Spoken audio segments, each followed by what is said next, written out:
Acompanhe com a gente o poder da palavra, uma meditação em 1 Pedro capítulo 1 e não se esqueça, inscreva-se no nosso canal, aperte o sininho, dê o seu joinha, curta e divulgue para os seus amigos a mensagem da IBNU.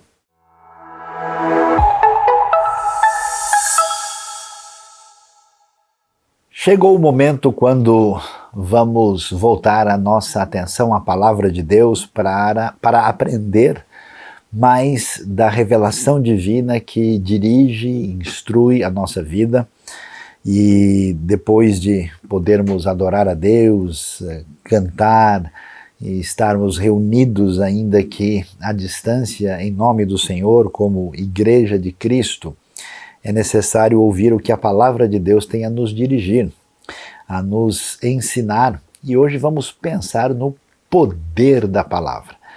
É interessante observar o texto que aparece na primeira carta de Pedro, no primeiro capítulo, a partir do verso 22, lendo até aqui o 25, a palavra divina diz o seguinte: agora que vocês purificaram a sua vida pela obediência à verdade, visando ao amor fraternal e sincero, amem sinceramente uns aos outros e de todo o coração. Vocês foram regenerados, não de uma semente perecível, mas imperecível, por meio da palavra de Deus viva e permanente. Pois toda a humanidade é como a relva, e toda a sua glória como a flor da relva. A relva murcha e cai a sua flor, mas a palavra do Senhor permanece para sempre. Essa é a palavra que lhes foi anunciada. A carta de Pedro, a primeira carta de Pedro, é uma carta de ordem muito prática que pretende falar para os diversos discípulos de Jesus espalhados por uma região da Anatólia antiga e falando a respeito de diversos assuntos. Um dos temas que aparece é uma espécie de chamado a uma vida consagrada a Deus, aquilo que é chamado de santidade, que tem a ver com uma caminhada do discípulo de Jesus a ser cada vez mais parecido com o seu mestre. Num certo sentido, nós nunca podemos ser como Deus, porque Deus é todo-poderoso, e qualquer tentativa de igualar-se a Deus é considerada um absurdo, uma coisa completamente desfocada, um elemento idólatra e que a Bíblia claramente repudia. Por outro lado, nós somos chamados a ser como Deus no sentido do caráter e da virtude, e essa caminhada de santificação é um chamado nessa direção. Agora, a pergunta é, e quando a gente fala sobre isso, como é que se dá essa caminhada? E porque nós vemos aqui que eles têm a sua vida purificada, né, pela verdade.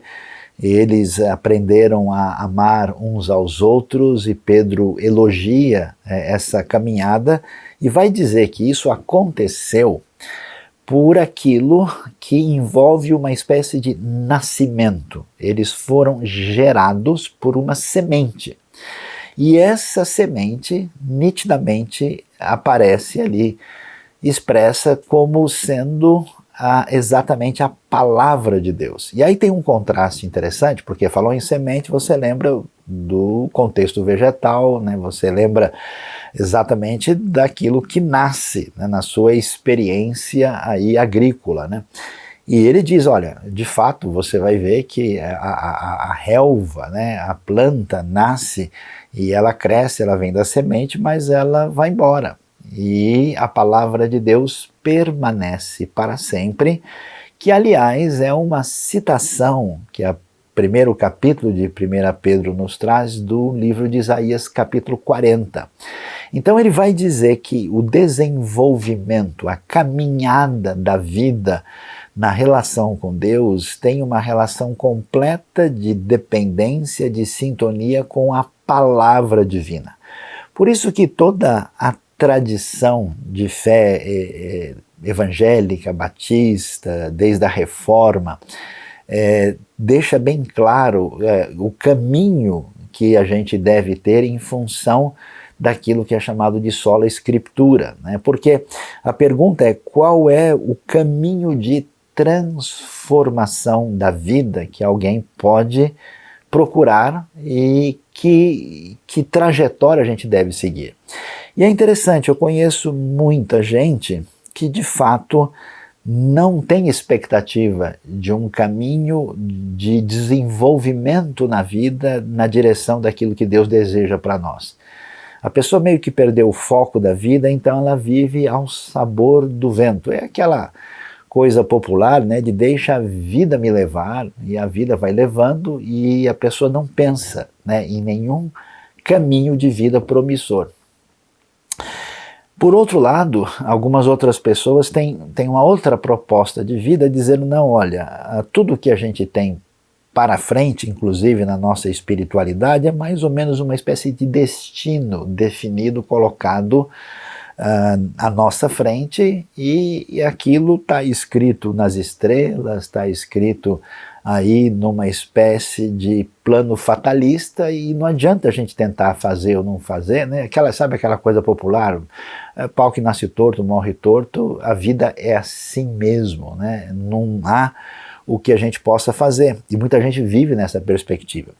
Outras pessoas, de maneira mais esperançosa, eles dizem: não, a gente tem como mudar para melhor, a gente pode construir uma espiritualidade, uma sociedade, e isso vem da nossa força, da nossa capacidade, da nossa inteligência. Então, é todo esse mundo, né, secular, autônomo, que acredita no poder humano, no poder da razão, no poder da nossa caminhada autônoma na direção de construir, né, e até hoje se fala muito assim de uma espiritualidade sem Deus, né, numa espécie de vida em sintonia com o mundo espiritual virtuoso sem pensar em religião. Como a gente pode caminhar numa direção promissora da vida sem pensar, por exemplo, em qualquer confissão de fé, em qualquer verdade? A gente vai nessa força dessa suposta pujança humana.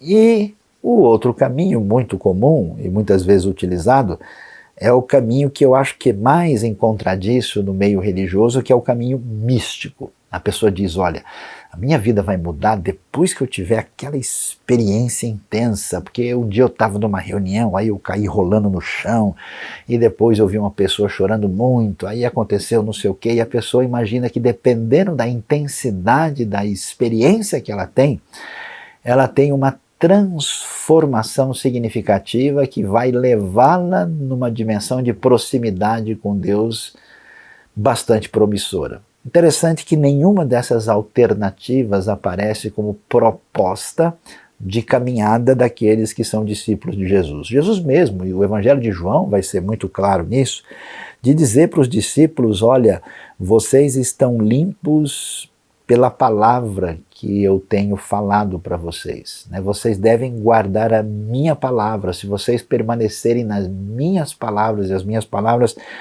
permanecerem em vocês, o foco está aí. Então, essa diretriz que cristaliza-se na referência das Escrituras, da Bíblia como elemento normativo para a nossa vida, é bastante significativo, e Pedro vai dizer: olha, essa caminhada de santificação se fundamenta nessa semente que gerou vocês, que produz esse novo nascimento espiritual e que é a base da caminhada que vocês têm.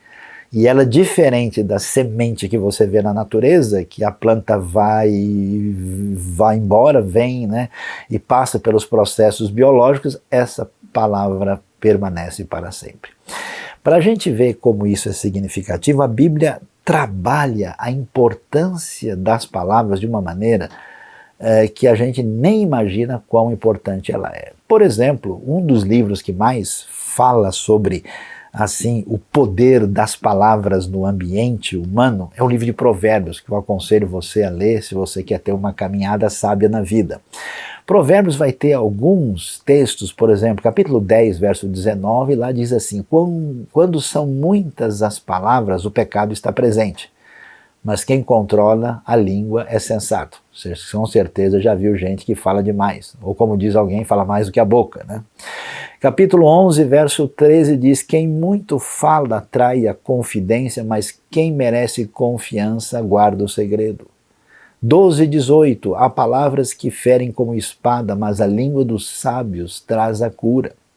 E Provérbios continua, no capítulo 17, no verso 4, o ímpio dá atenção aos lábios maus, o mentiroso dá ouvidos à língua destruidora. Capítulo 18, verso 6 e o verso 8 tem coisas muito valiosas a nos ensinar. As palavras do tolo provocam briga, e em sua conversa atrai açoites. Tenho certeza que você já viu gente que vai nessa direção.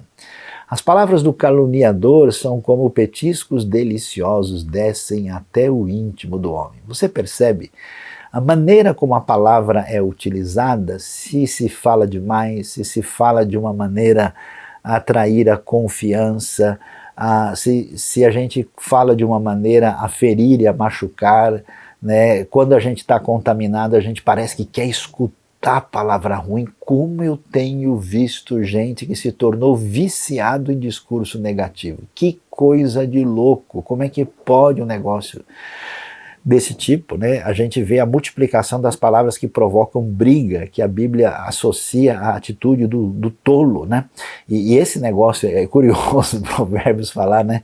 Que quem vai falar mal dos outros, o caluniador, o pessoal vai como quem está comendo brigadeiro em dia de festa. É terrível essa situação. Portanto, a maneira de lidar com as palavras, e há poder nestas palavras, ela é tão valiosa, ela é tão importante, que a Bíblia vai mostrar que existe uma virtude, né, especial em quem consegue trabalhar bem com as palavras, e há um problema sério em quem tem as palavras como uma fonte de destruição, aquele elemento que aparece em Efésios, né, de uma palavra que tradicionalmente é traduzido como palavra torpe, a palavra grega sapros, que significa uma palavra podre, uma palavra de destruição. Isso é tão forte que Tiago vai nos informar no capítulo 3, verso 2, que se alguém não tropeça no falar, esse sim é perfeito, sendo também capaz de dominar todo o seu corpo.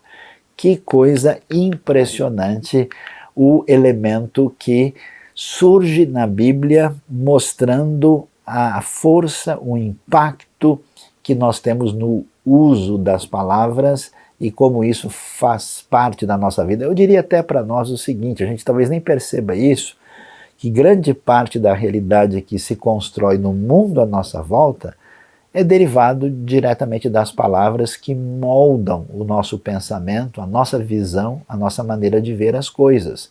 Por isso que o principal problema que alguém pode ter na sua vida é não ouvir o que Deus tem a dizer. Deus insiste em Deuteronômio 6 para Israel: ouve, ó Israel, escute a palavra divina. Como é difícil abrir mão das minhas palavras, abrir mão das palavras que me agradam para ouvir o que Deus tem a dizer.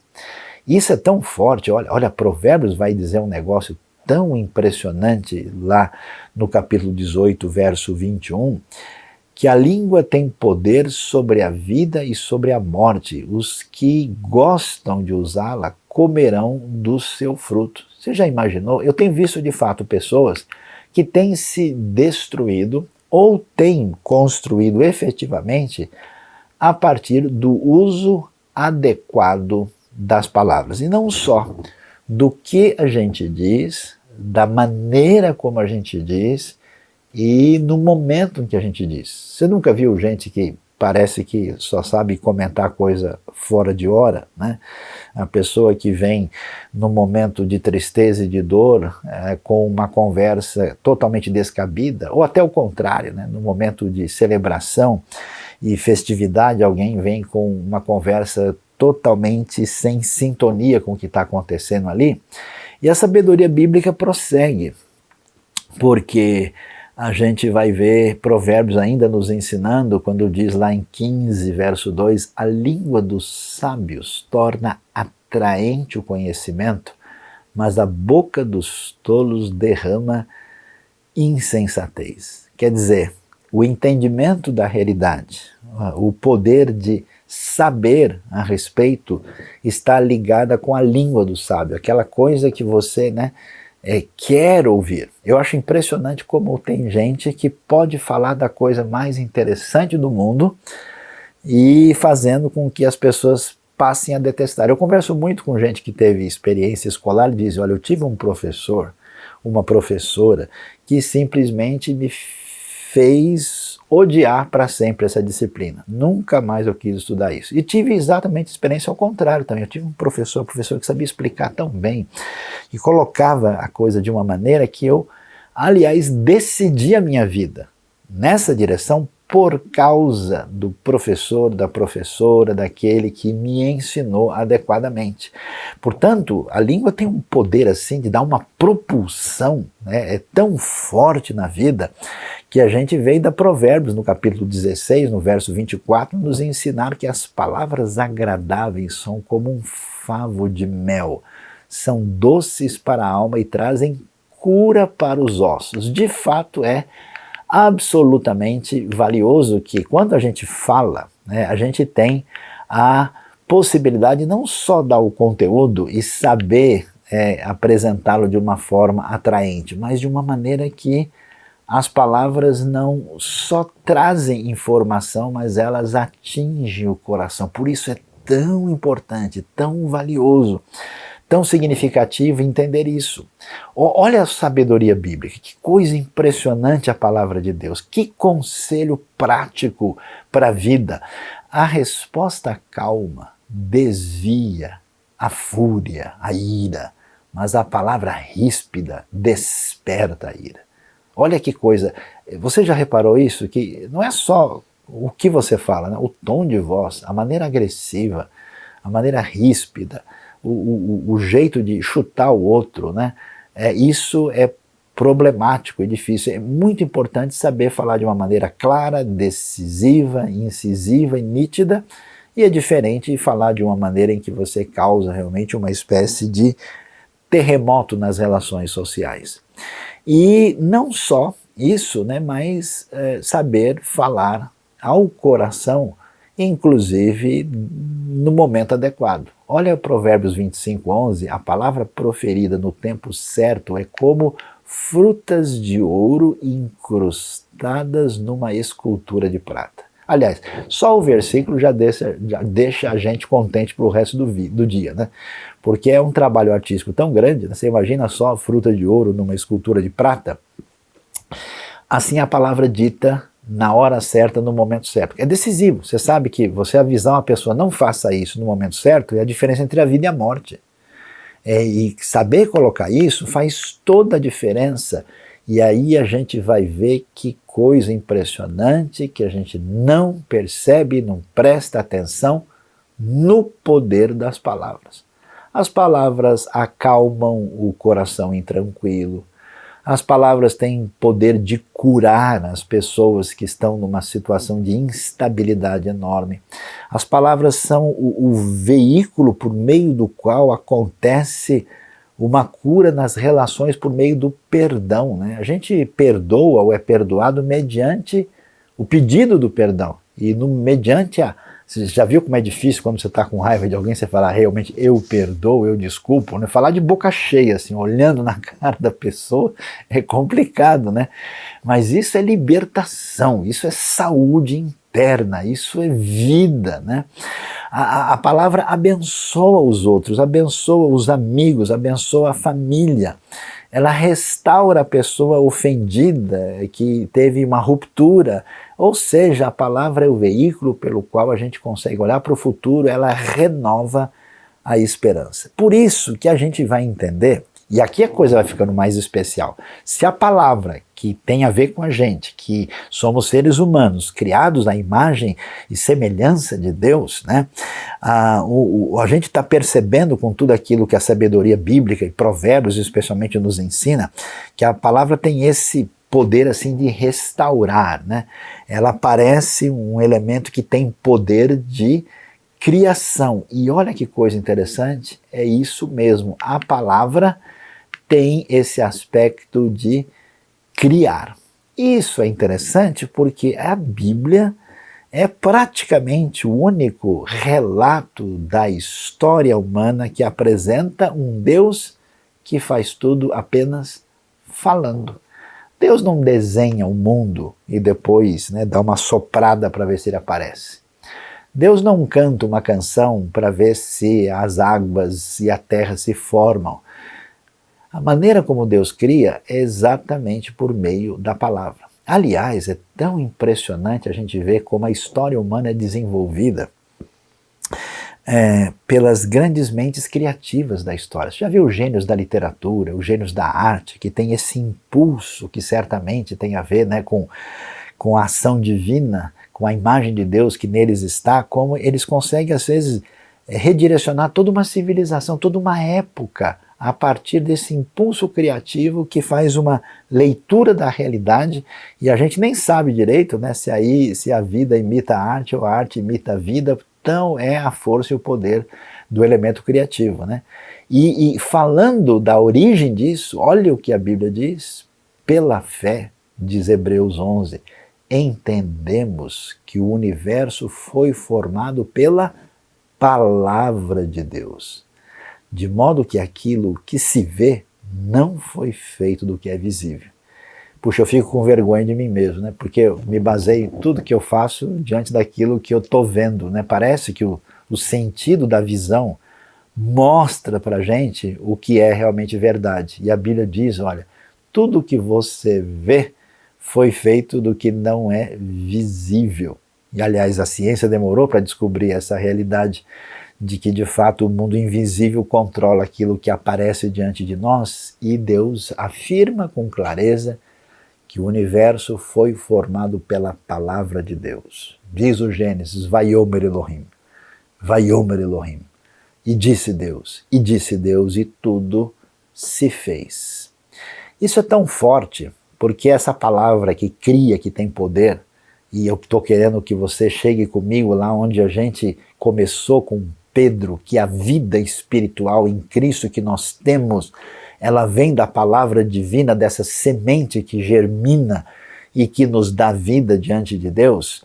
Isso é tão forte que o próprio Jesus, em Mateus 4, né, rebatendo o uso indevido e perverso satânico da palavra divina, ele vai dizer: nem só de pão viverá o homem, mas de toda a palavra que procede, que sai da boca de Deus. O Deus da Bíblia é o Deus que fala, é o Deus da palavra, a palavra que certamente é a nossa referência, a nossa diretriz. Essa palavra, com seu poder terapêutico, com seu poder de vida, essa palavra que é responsável pela criação do universo, essa palavra que é a nossa diretriz, é impressionante. E a Bíblia enfatiza isso, que além desses elementos, essa palavra é poderosa. E olha que coisa interessante, Jesus tantas vezes curou pessoas, fez milagres especiais, e esses milagres e até o seu poder sobre os espíritos maus se manifestava pelo uso da palavra. Em Mateus 8,16, o texto é muito emblemático quando diz que, chegada a tarde, trouxeram a Jesus muitos endemoniados. E o texto é bem sutil e diz: e ele com a sua palavra expulsou deles os espíritos e curou todos os que estavam enfermos. Não é interessante? Você imagina que Jesus vai fazer algum tipo de ritual, vai passar alguma coisa na pessoa, e Jesus de fato cura de maneira diversificada, mas aqui esse texto diz que apenas com a sua palavra expulsou os espíritos maus e curou os que estavam enfermos, né? Essa ideia dessa palavra, do seu poder, do seu efeito extraordinário, e é isso que a gente viu aqui em 1 Pedro 2, que ela permanece para sempre, ela é tão impressionante que Jesus vai dizer, né, quando ele está falando sobre o que vai acontecer no futuro, no famoso sermão das dores, né, que aparece em Marcos 13, em Lucas 21, mas em Mateus 24, 35, ele diz: o céu e a terra passarão, mas as minhas palavras não hão de passar. Como a gente vai vendo, né, a gente precisa agora parar para pensar, você na sua vida, como é que você tem conduzido? Qual é a força que dá diretriz para você? Ou você está naquela de deixa a vida me levar? Você está naquela de dizer, não, deixa eu pensar, refletir e tentar organizar pelo meu poder? Você funciona como alguém que depende só das suas ideias? Você é uma espécie de satélite social que segue o que está acontecendo? Aliás, tem tanta palavra hoje que você não sabe mais nem qual escolher, qual é o critério. Ou você, até na sua vida espiritual, é alguém que é altamente dependente dessa via mística, que você tem que ter uma sensação muito forte para poder tomar uma decisão de caminhada da vida, e você não gasta tempo para entender e compreender, estudar e aprender aquilo que Deus disse na sua palavra. Portanto, essa necessidade é tão séria que Deus, que cria o mundo falando, a manifestação do Filho de Deus, que é chamado a palavra, o Verbo de Deus, e ele nos deixou a sua palavra escrita, isso faz com que nós tenhamos a necessidade de dar toda atenção à palavra de Deus, a essa realidade do que a gente chama de sola escritura. Eu fico impressionado com muita gente que se afirma discípulo de Jesus e que nem conhece bem as palavras de Jesus, e que conhece uma série de elementos da sua tradição religiosa, mas que realmente não leva a sério a palavra de Deus. Que tipo de vida é essa? Como assim a palavra da verdade que permanece para sempre, essa semente que produz o novo nascimento, que é diretriz da nossa vida, como é possível caminhar sem isso? É algo assustador no ambiente religioso de hoje, como o desconhecimento das Escrituras, da palavra divina, se torna uma espécie de enfermidade problemática, e as pessoas ficam de fato dependentes de palavras, como diz Provérbios, de mau uso, de diretriz indevida e até mesmo palavras perversas, negativas e destruidoras. A palavra de Deus, ela está presente e ela nos ajuda, por exemplo, a viver em família, na sua vida relacional, a lidar com os pais, com os filhos, com o esposo, com a esposa, a trabalhar na empresa, na vida secular, como executivo, como patrão, como empregado, no ajuste emocional interno. Você sabe que quando a gente fica problemático e perturbado e tenso, você está congestionado com palavras que você não colocou para fora. Aliás, a vida cristã é muito interessante nesse sentido, porque ela é muito essa dinâmica de palavras. Você precisa receber e abrir o coração para receber as palavras divinas, e você precisa colocar as suas palavras para fora, orando a Deus. Você percebe que essa dinâmica envolve uma terapêutica espiritual de palavras para fora e palavras para dentro? É como uma espécie de alimentação, como exercício, como um respirar, que você põe ar para dentro e ar para fora, e o ajuste emocional, o equilíbrio interno, depende da relação com a palavra divina. Isso envolve a restauração das feridas, daquilo que machuca, que causa trauma, que causa dificuldade, que problematiza a nossa relação com Deus e com o próximo, ou seja, a palavra que tem poder de criar e poder de vida, ela cura aquilo que a gente acha que é absolutamente incurável. Quer ver como é interessante? E aí a Bíblia, eu vou dizer, é espetacular. Quando Pedro está falando que isso é uma semente e que cresce, que se define em nós e permanece para sempre, a gente vê, né, semente é uma figura de algo vivo, algo que se desenvolve, e de fato o que a Bíblia diz que acontece com a gente, por isso que a conversão a Cristo é chamada de novo nascimento, é que a palavra cria em nós uma vida nova. E sabe o que acontece? agora se segura aí que a coisa vai ficar diferente. Você talvez não pensou muito sobre isso. A palavra muda a gente, a nossa vida, sabe como? Afirmando que a gente é o que a gente nunca foi. Esse poder criativo da palavra é impressionante, porque, de fato, né, demorou um pouco para a psicologia humana entender que na construção da personalidade da vida de uma pessoa, quando a gente pega uma criança e bombardeia ela de elementos negativos, né, aqueles pais insensatos que chamam o filho de burro, de estúpido, de incapaz e vamos dizer, maltratam a criança com palavras derivadas da sua própria dor e insuficiência pessoal, a gente descobre como isso dificulta depois a vida de uma pessoa, porque a gente, quando está doente, a gente se apega ao discurso negativo.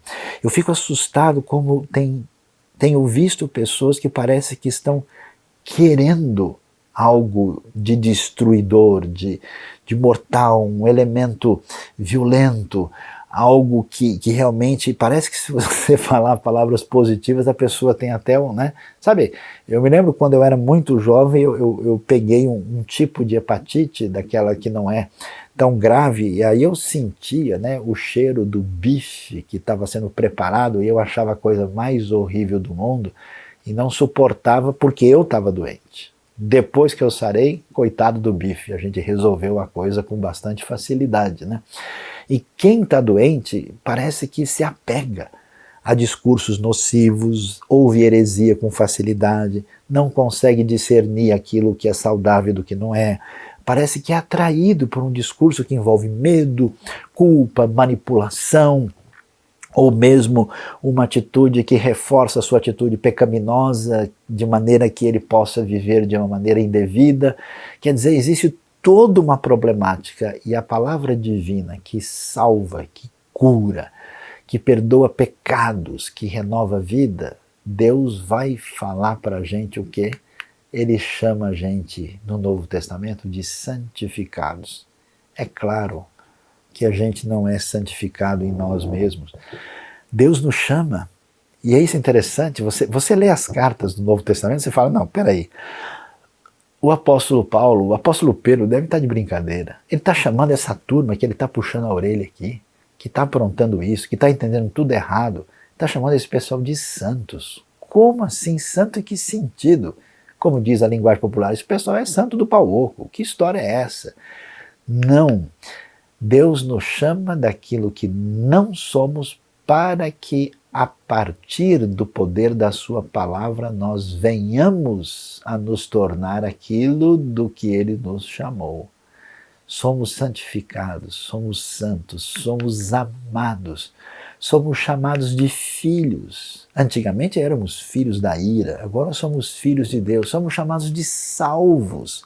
É tão impressionante porque nós vamos nos tornar o que nós não somos pela fé que depositamos na palavra de Deus. Então preste atenção. Quando a gente ouve a Escritura, quando a gente recebe a palavra de Deus, quando a gente consegue de fato tirar as nuvens de cima da cabeça e abrir o coração para ouvir, receber e meditar a palavra, você não faz ideia do efeito que isso traz. Do poder da Bíblia, porque a Bíblia conta isso na sua poesia, no seu texto doutrinário, na sua narrativa, numa situação de vida, que ela recria um ambiente no meio do qual a gente é inserido. E aí os nossos temores, os nossos medos, as nossas feridas, sem a gente perceber, vai sendo tratado pela narrativa bíblica.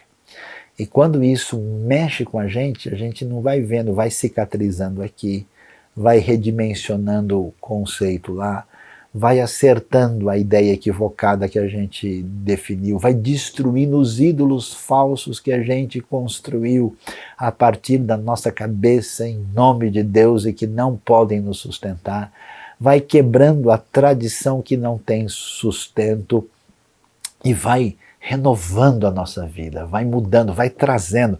Eu acho espetacular quando a gente lê o Novo Testamento e até mesmo as narrativas do Antigo, como você tem um enfoque de esperança renovado através das pessoas mais improváveis que cometeram os equívocos, os deslizes, completamente, digamos assim, impossíveis de serem tratados como eles são redirecionados e trabalhados por Deus numa caminhada de proposta redentiva e de esperança que renova o nosso entendimento a respeito da vida. Por isso, mais do que nunca, a gente precisa entender que no nosso contexto, no nosso ambiente de crise, de dificuldade, a gente percebe de fato, o mundo tem muitos problemas. Problemas políticos que parecem que não têm solução. Problemas econômicos que representam um desafio difícil demais à nossa frente. Problemas de interação entre as nações e os povos, problemas de ordem sanitária, ou seja, são tantos desafios, até problemas da própria ordem natural, e a gente pergunta, quem é que pode enfrentar e lidar com toda essa situação de instabilidade? Preste bem atenção, a única maneira em que você vai ter estrutura na sua vida está relacionado, em primeiro lugar, com o tipo de relação que você tem com Deus. Você é salvo e perdoado pela fé, por aquilo que Cristo fez em seu favor, não pela sua força, ou pela sua religião, ou pelo seu poder. Pela graça vocês são salvos por meio da fé, e isso não vem de vocês, é um presente de Deus, não vem das obras para que ninguém se sinta orgulhoso. E isso se dá, conforme 1 Pedro claramente nos ensina, por meio da palavra divina. Agora, esse início de vida pela palavra, ele tem uma continuidade de caminho pela frente. Você passou pela porta, Jesus é a porta, mas ele também é o caminho. E Colossenses diz, assim como vocês receberam a Cristo Jesus, vocês também devem andar em Cristo dessa maneira, nessa mesma dimensão de beber da graça que procede da palavra. Então, diante dos desafios, diante do congestionamento das muitas palavras que invadem a nossa vida, diante dos múltiplos discursos que cada hora apontam numa direção diferente nessa situação difusa e perdida, eu hoje convido você seriamente a levar a sério aquilo que Deus nos apresenta com a sua palavra. Talvez você tenha até um histórico de caminhada na sua expressão de fé, mas é um histórico talvez superficial em relação à palavra. Talvez um histórico de seguir uma tradição confessional que você sempre amou. Talvez até você conheça muitos livros religiosos que você achou interessante, mas a minha pergunta é, como é que a palavra de Deus mexe na sua vida? Como é que o entendimento correto, né? Qual foi a última vez que Mateus, Marcos, Lucas e João trouxeram impacto na sua vida? O que os Salmos falou ao seu coração na última vez que você o leu? O que Romanos, ou o livro de Ruth, ou a narrativa de Gênesis produziu na sua vida? Eu convoco e imploro a você que a partir desse dia tome uma decisão na sua vida, diferente de receber a palavra de Deus que tem poder de criar, que é absolutamente poderosa e que, aliás, enche o nosso coração de esperança, porque, pelo poder da palavra, aquilo que Deus diz a nosso respeito se torna realidade à medida que a palavra transforma e muda a nossa vida. Deus abençoe a nossa vida, Deus abençoe o nosso coração e não se esqueça, há poder na palavra de Deus.